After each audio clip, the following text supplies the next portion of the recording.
My name is Bob Clifford from Clifford Law in Chicago, and I'm here today with my law partner, Tracy Brandmeier, and also my colleagues from the Kreinler & Kreinler firm from New York, Mr. Brian Alexander, and we represent Rachel Crafton and her family. Rachel is up on the stage with us here, as is her brother-in-law, Daley Crafton, the brother of the decedent. We are here to tell you that this morning a lawsuit was filed on behalf of the estate of Casey Crafton, survived by his wife and 3 children. Casey perished in the crash of American Eagle plane 5342 here in Washington on January 29, 2025. That crash is still being investigated, of course, by the authorities. And because of the litigation that will now unfold and be pursued, the families will seek the answers to the very questions that they have. They will be seeking the accountability that they are owed, and they will ultimately be seeking the legacy that they are owed, as are their loved ones, to make sure that a disaster like this never occurs again, either here in Washington or anywhere in America. The crash of American Eagle 5342 was predictable, it was preventable, and caused the needless loss of 67 lives on that fateful evening. In the lawsuit today, the first named defendant is American Airlines, operating as a regional carrier with PSA, along with the United States of America. The complaint, which is on file and is now publicly available, is 110 pages long. It has been painstakingly crafted by a group of lawyers from all of the families. The normal practice in a case like this is that the court will encourage all of the counsel for the various families to get together and get organized and act as one, because this is a consolidated event. Why and how everything occurred is common to everyone on that plane, but each and every family's damages are different. So in this first lawsuit filed in the federal district court for here in Washington in the District of Columbia will serve as a guiding complaint for the rest of the families to follow. Because we uniquely are in a position of suing the federal government, and there are rules regarding the right to sue the federal government, we had to file, all the families have to file what's called a Form 95. It's a document that asserts that a claim is being made against the government, and the government has 6 months in which to accept or deny the claim, and they always deny it, and they usually wait until the 5th month and 29th day. But because of Rachel Crafton having been the first to file that claim, I filed that claim right after she was retained me as counsel. We are in a position of getting that complaint on file, and it includes the claim against American, and we are joined by our co-counsel in this representation, the Kreinler & Kreinler firm and Spicer Krause out of New York, because all of the families want to seek those answers, and they want to do so as expeditiously as possible, but the others cannot yet file suits. When they do, they'll file them in the federal court, presumably, and the court will consolidate these cases together for the litigation discovery that will unfold. We sued American Airlines and PSA because they are the common carrier that was entrusted with the responsibility to provide the care and safety at the highest degree possible for the traveling public. A common carrier has a duty. It's not just a duty to avoid negligence. Operators of a motor vehicle can't run through a red light. Operators of a commercial aircraft cannot run through yellow lights. And they ran blatantly for years, many red lights here, by allowing these planes to operate in the navigable space at DCA, knowing that there was massive congestion, that there was a massive intersection between military traffic regarding runways that were unique and required special training that they failed to provide to their pilots. The complaint against American is set out in a way that emphasizes their responsibility. All of you are familiar, of course, with the recent hearings that were conducted here in Washington by the NTSB investigating this crash. That investigation is focused on the probable cause of what happened that day. But that investigation is not as wide in scope as is necessary for the families to fully understand what American knew, when they knew it, and what they could have done to prevent it. And it is known that American had the ability, because of their notice of near misses, a massive number of near misses, that they nevertheless allowed their customers to be exposed to the dangers associated with those near misses, even though they sought additional gates, they sought additional landings and takeoffs, and they did everything possible to maximize their ability to shuttle passengers in and out of that airport. So there is that focus in the complaint on the fact that there's a corporate negligence and accountability that existed for a long time before that fateful night. Then the complaint does complain about and focuses on the conduct of the pilots that evening. And I know it's tough for some people to hear, but I assure you that all the lawyers associated with this case have consulted with experts of the highest caliber, integrity, and credibility, who do in fact have things to say about the performance of the pilots that night that could have prevented this disaster.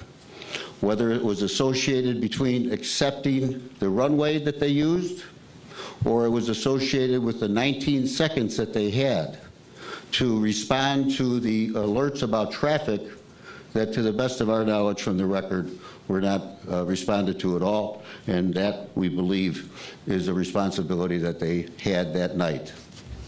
And I say that with all due respect to the fact that those people lost their lives as well. But had the Army done what it was supposed to do, had the FAA done what it was supposed to do, none of this would happen. And that's where, if you look in the body of the complaint, we turn to the FAA and we talk about the fact that the FAA allowed this environment to exist, knowing that there was massive congestion and these number of near misses. We turn to the FAA and their responsibility to properly provide air traffic control that was not fully provided and properly provided on that evening. And so you'll find, folks, if you review that complaint, that the records are replete with information that, had people paid attention to it, people who are entrusted with the safe passage of the passengers on that flight, the 60 passengers, plus the 4 crew, plus the 3 individuals in the helicopter, this disaster, these 67 souls would never have lost their lives that evening. I would like to take the time to introduce you to Mr. Daley Crafton. Mr. Daley Crafton is the brother of Casey. Daley has been known to many of you already, and he would like to respond to a couple of the questions he's already received, and also to supply some remarks for you today. Daley? Thank you, Bob. My name is Daley Crafton. Hello and good afternoon. Brother of Casey Crafton, I would like to share the following remarks on behalf of my sister-in-law, Rachel Crafton, Casey's wife of 16 years and mother of their 3 sons.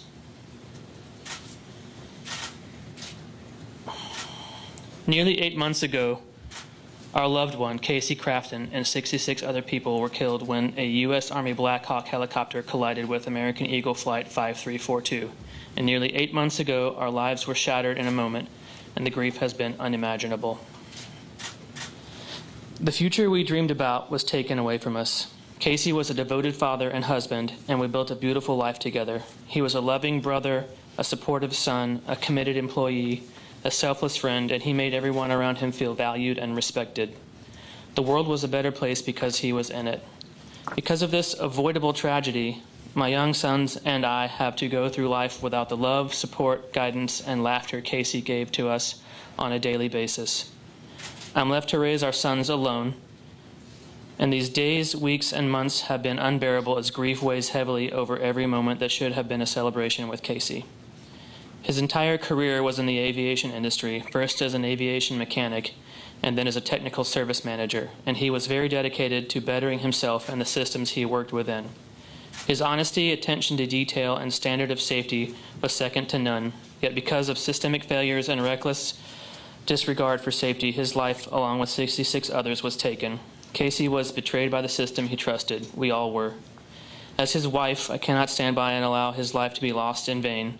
Today we are taking legal action because the accountability of American Airlines, PSA Airlines, and the Army and FAA is the only way to ensure this never happens again and no other families have to live with the pain we have to endure each day without Casey.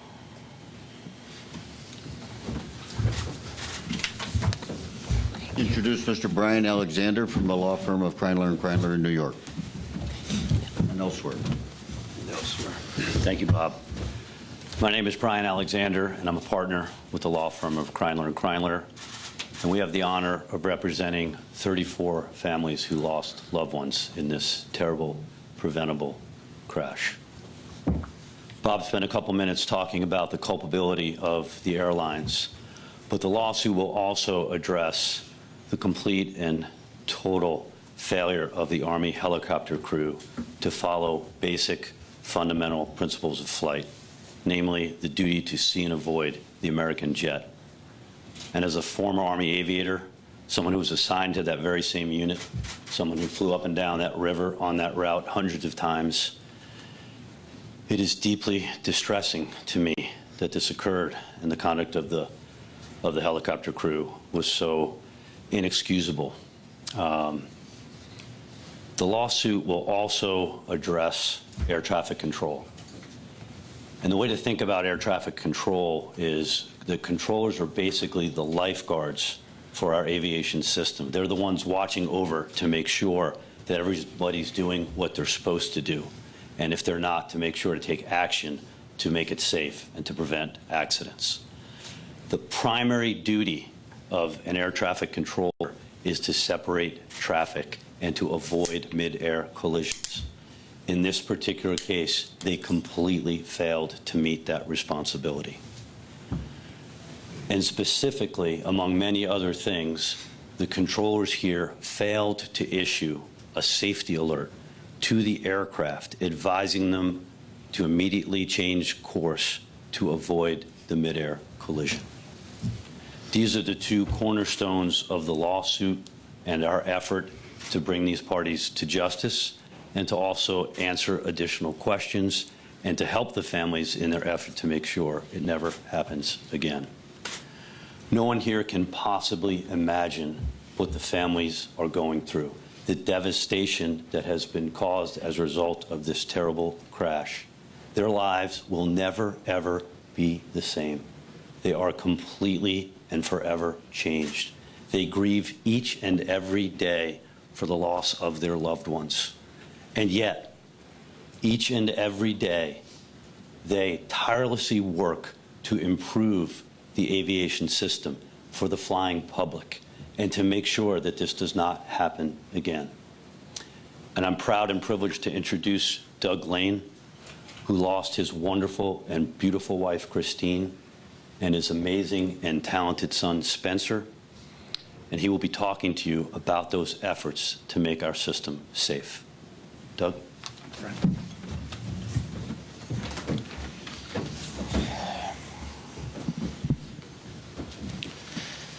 While today is about Casey Crafton and his beautiful family. I, along with a number of other family members affected by this collision, are here to deliver the message that the Crafton family are not on this journey alone. Over 120 of us that were affected by this tragedy have banded together to become something both beautiful and powerful. We've supported each other through birthdays, anniversaries, holidays, weddings that were planned but never held, Little League and figure skating seasons that started with missing coaches, missing competitors, and missing parents in the stands. We've also turned our grief into action. We've collaborated with Congress on critical air safety reforms. We've secured a much-needed set of oversight investigations into the FAA, and we will not rest until similar investigations are underway into the U.S. Army. And we'll bring that same level of passion and relentlessness as we seek accountability and change through the legal process. Many of us have been asked whether we dread the idea of rehashing the worst days of our lives in court. Our answer today is clear. We're ready. Nothing will help our healing process more than seeing the negligence, bureaucracy run amok, and the instances of putting corporate profits over public safety on full display. And we are here to see this process through, however long it takes, to ensure that our family members have a lasting legacy that makes the world safer for everyone who flies. Thank you.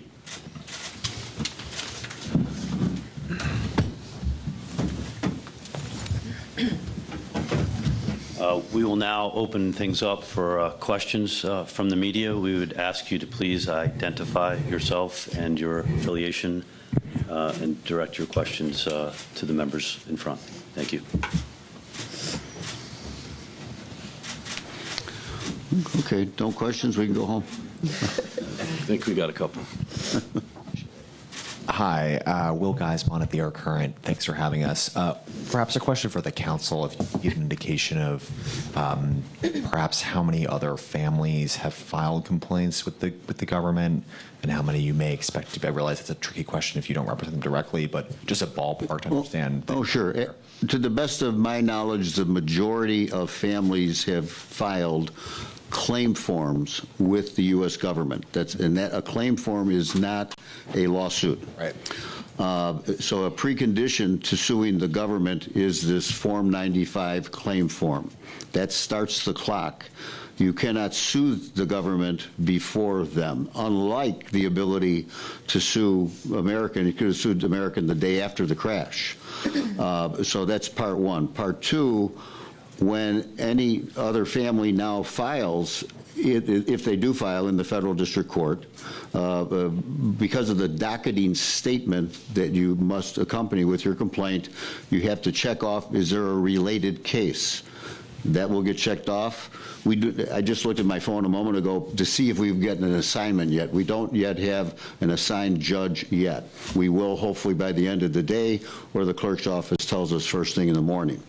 Once that docketing statement for a new filing does take place, routinely the clerk's office would send that lawsuit to that judge, and then as many more come in and the same process unfolds, the judge at some juncture, she will decide, he will decide whether to consolidate them into one proceeding, which would likely be the case. So for an example, I currently serve as lead counsel for all the families against Boeing in the crash of Ethiopian Airlines Flight 302 in March of 2019.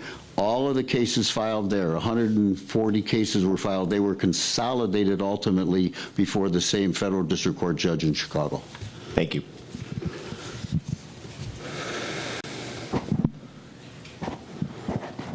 I'm Vinay Simlat with Nexstar. You mentioned that you thought that American Airlines and PSA didn't provide adequate training or special training to the pilots on approach to DCA.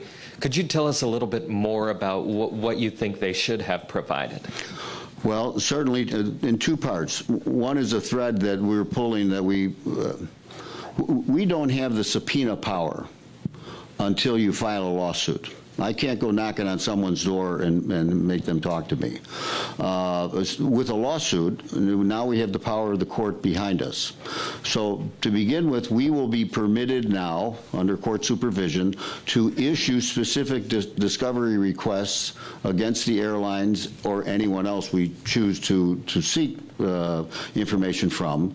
And on information and belief, we think that there has been a history of specific training that did go on for DCA that at one point in time historically was stopped. So that's part one, and that's based upon our work product and investigation to date.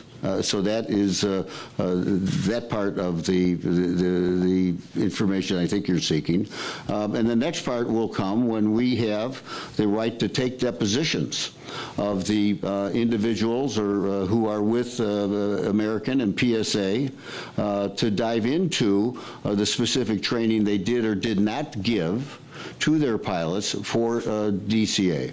If I can just add to that, Bob, there are things we know already, but Bob's making an excellent point. This is the beginning of our ability to dig into and retrieve valuable information about exactly why the accident happened in every respect, and specifically on this point to determine everything the airline knew ahead of time and all of their failures and shortcomings with respect to advising and training their crews. But what we do already know from the NTSB's smaller investigation is that there were at least many pilots at PSA that were not even aware of the existence of the helicopter routes in close proximity to DCA Airport, and specifically more or less in the way of a runway 33 circling approach. So there's more to come on that, but that's an example of the information that we expect to find. And to supplement that just a little bit, be mindful of what I said in my opening remarks.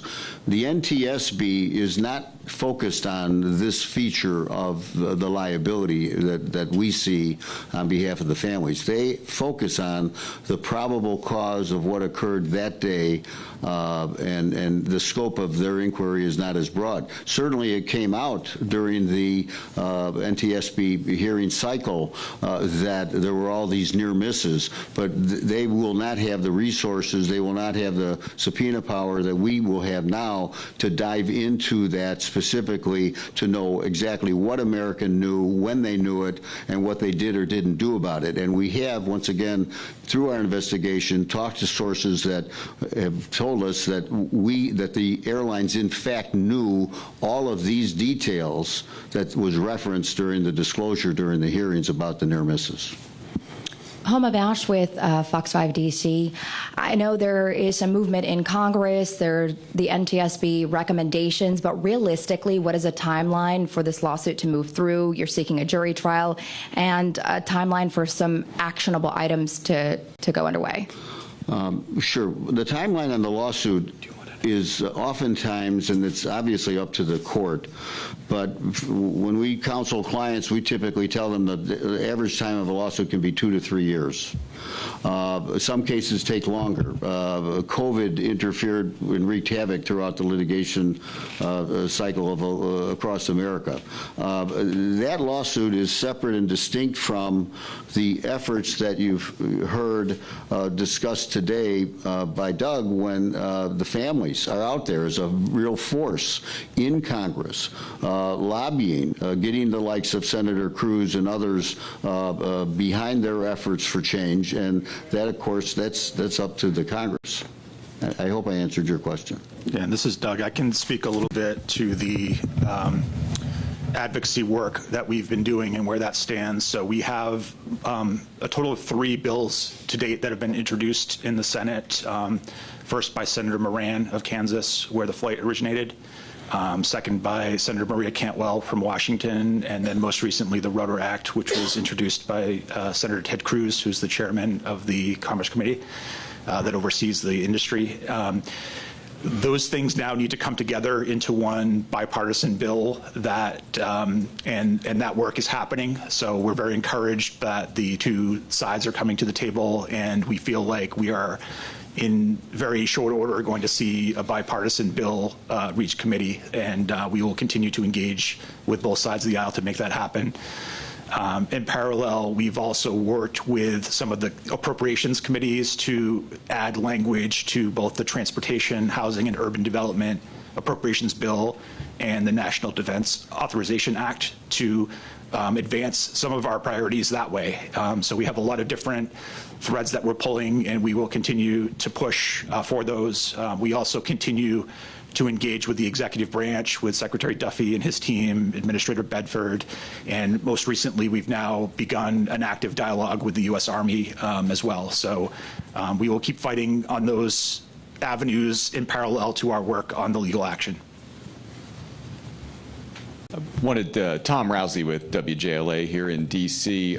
Just wanted to add a two-part question. One, just wanted to clarify what you're announcing today, although you said there could be consolidation later. This is one lawsuit representing 34 families, correct? No, this is one lawsuit representing one family. Okay, so it's just for one family. That's correct. As Bob explained earlier, all of the other notices of claim that are required under the Federal Tort Claims Act have or will be filed. They're almost all filed at this point. And depending on the lapse of the 6-month required notice period, subsequent suits will be filed. Many of those are becoming ripe in the next coming days and weeks and months, so you can expect to see all the lawsuits filed probably by the end of the year or shortly thereafter. Okay. Sorry, I was a little unclear on that. Thank you. Yeah. And then just part two is, what specifically are you demanding in this lawsuit? I know you said you want accountability. I mean, are you demanding changes by the government? Are you demanding monetary damages, both? In a lawsuit like this, the end result will ultimately be a monetary award to the family, reached either by settlement or trial. Remember that under federal law, a case against the government is tried before the court. It's a non-jury trial before a federal judge. Here you have the case coupled with a case against commercial operators, and that is the right to trial by jury, and our complaint does ask for a jury trial. What normally would occur in practice is that the federal judge, if there is a trial, will have the jury hear all of the evidence, and the jury's decision on monetary damages will apply to the case against the airlines, and he or she will take the jury's decision as advisory to herself about what the award should be against the government. And it's only one award, ultimately. It's a combined award. It's not multiple jury verdicts, but it's a joint award, but it's the judge who decides what the number will be. And then finally, as it relates to change, I mentioned in my remarks legacy. You've heard Mr. Lane talk about the legislative efforts.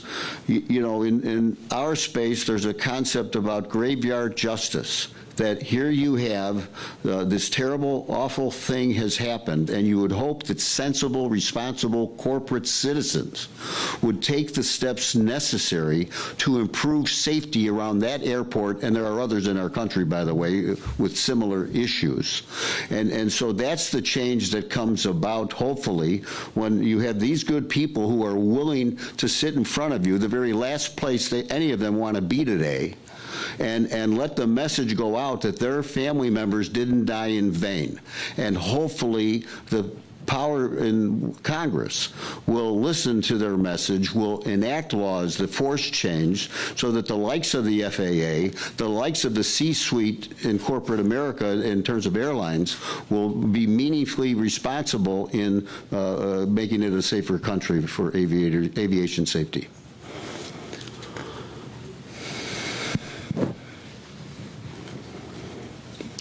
Hi, Sam Ogzalek at Politico. Thanks for taking our questions.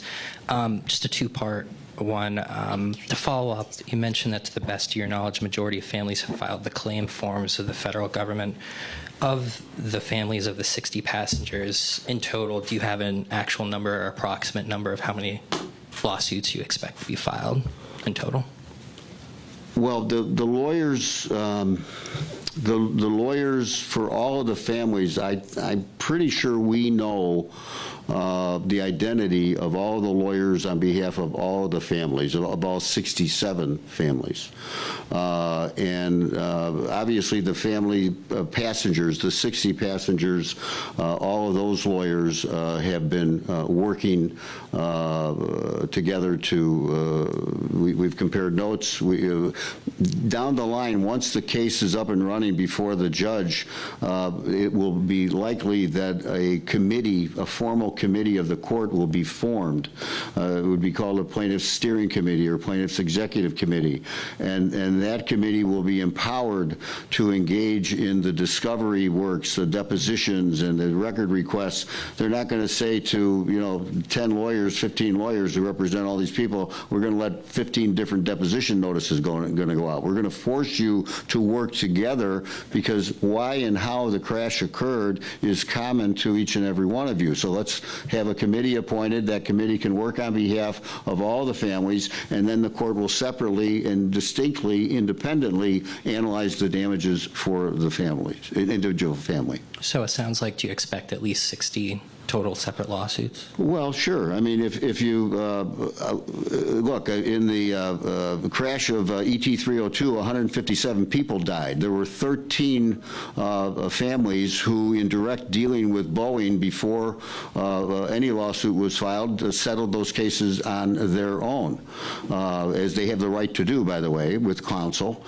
And then 144 cases were filed. Here, one of the interesting things here is, and this is all informal chatter, of course, between lawyers, but thus far, the only message we've received from American Airlines and their lawyers and their insurers is, this is not our problem. We didn't cause this crash. This helicopter ran into our airplane. Why are you even talking to us? Well, that just isn't the fact of what we will prove. We will show their responsibility. And if they were really being forthright with these families about what they really think, well, then maybe they can explain why it is that it's publicly reported that over in London they drew down massive reserves to cover for the claims that they expected from the families. So here, I don't expect the airlines or the government to talk to the families individually ahead of time to maybe settle a case so that instead of 60 lawsuits, you got 50. We don't predict that happening. There will, in all likelihood, be 60 lawsuits filed for these passenger families. And then finally, ultimately, the court will require that the families and the defendants at least explore resolution through a process called mediation. And not that anyone will ever force a family to accept a lawsuit or a settlement, but they will at least force you to talk about it, because we only have so many judges, so many juries, so many courtrooms. And if families can get together and resolve their differences, then that's what they have the right to do as well. And then just a quick question for Doug. Thanks for the update on your efforts. You mentioned the dialogue between the families and the Army. Is there any update on an Army Inspector General probe into the crash? Anything you can say about that? Sure. So, in terms of our engagement with the Army, we were pretty much ignored by them for about 6 months, despite repeated attempts to get a dialogue going. We were able to do it pretty quickly with Secretary Duffy and on that side of things.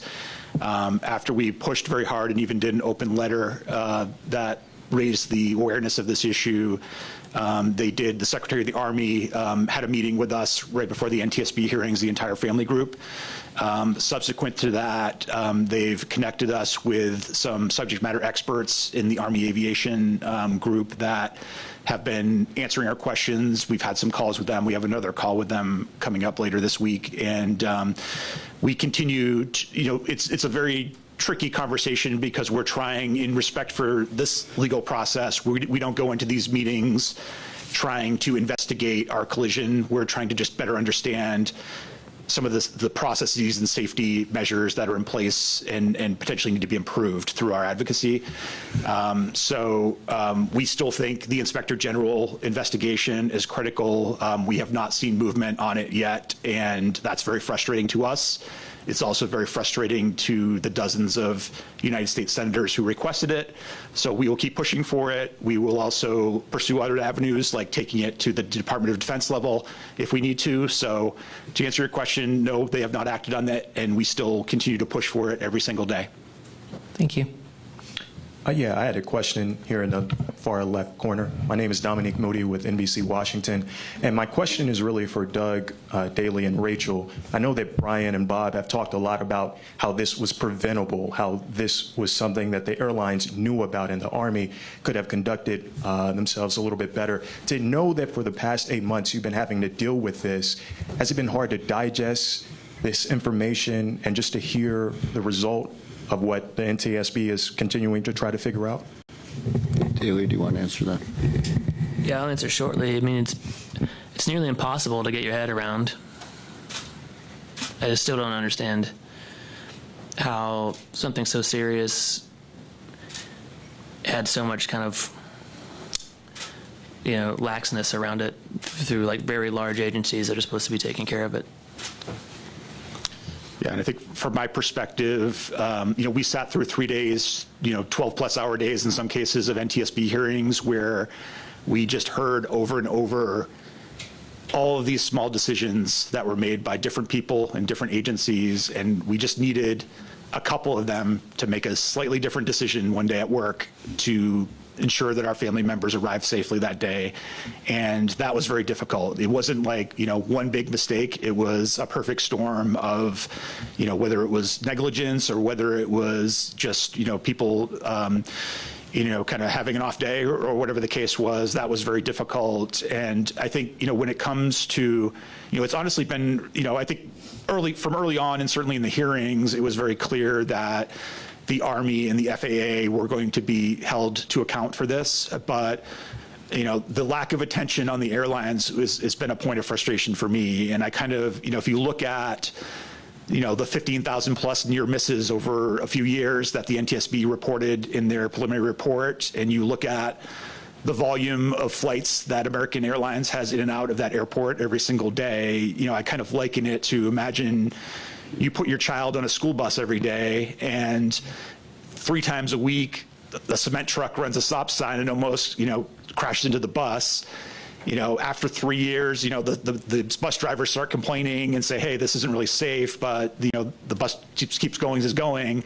When that day comes where the cement truck hits your kid and your kid dies, don't you blame the bus company a little bit for the fact that they had this ongoing risk and didn't do anything about it? And that's how I feel about the airline, where, they were in a situation that they shouldn't have been in, but they have a duty to crunch numbers, look at data, and be proactive about preventing things like this from ever happening. Appreciate you. And just off of that, this is Jeff Saperstone with NBC Boston. I wanted to ask any of you up there, just based off of Doug's answer there, why do you think the airlines haven't been the focus of this investigation up until this lawsuit? Bob, if I can start to address that. I think, this is pretty common. The NTSB has done a very good job out of the gate in a very short period of time to focus on some very obvious, as I referred to, sort of cornerstones of the day of negligence with respect to the pilot conduct on the helicopter crew, and with that lack of providing a safety alert, among other things, by the air traffic controller. I think they just, as many people did initially, viewed the crew of the American Eagle Flight 5342 as, on a relative basis, less culpable because they were listening to ATC's directions and so forth and so on. But the reality is, and this is true of every case, the deeper that we dig, the more we learn. And that's one of the purposes of the lawsuit. I mentioned answers before, in addition to accountability. We first need to understand all of the information that the corporate defendant, the airlines, had so that they could and should have made different decisions, to include the simple choice, which they could have done, to prohibit circling approaches to runway 33 at night, given all of the circumstances and the dangers that now are so quite obviously dangerous to us, and we can appreciate that as pilot and lay people, but this is information they knew all along and could have simply prevented and stopped. So we will continue to get those answers. We'll continue to get the evidence, and I think that's something that the NTSB, in their desire to get things addressed quickly, which they did not focus upon.